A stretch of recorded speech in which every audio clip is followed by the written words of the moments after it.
Hello বন্ধুরা, আপনারা কেমন আছেন? আমি খুব ভালো আছি। আর আপনাদের জন্য নিয়ে চলে এসেছি চিকেন ফ্রাই। বাজার থেকে একটা বড় ১ কেজি ওজনের মুরগি নিয়ে এসে তারপর চাকু দিয়ে ভালো করে কেটে পরিষ্কার করে ধুয়ে লবণ, হলুদ, লঙ্কার গুঁড়ো, জিরার গুঁড়ো, ধনিয়া গুঁড়ো আর দই দিয়ে ভালো করে মেখে ম্যারিনেট করে ১ ঘন্টার জন্য রেখে দিলাম। আপনারা চাইলে বেশিক্ষণও রাখতে পারেন, কারণ যত বেশি রাখবেন তত এর টেস্টটা ভালো হবে।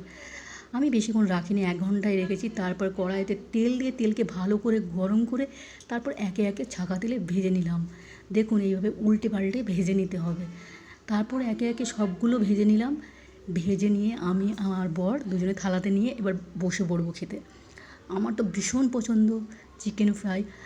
তো ও চাকু দিয়ে কেটে নিচ্ছে, কেটে নেওয়ার পরে লেবু, লবণ আর চাট মশলা দিয়ে মাখিয়ে নিচ্ছে। কি সুন্দর নরম হয়েছে, একদম তুলতুলে, ভিতর পর্যন্ত ভাজা হয়েছে। দারুণ টেস্ট, অসাধারণ।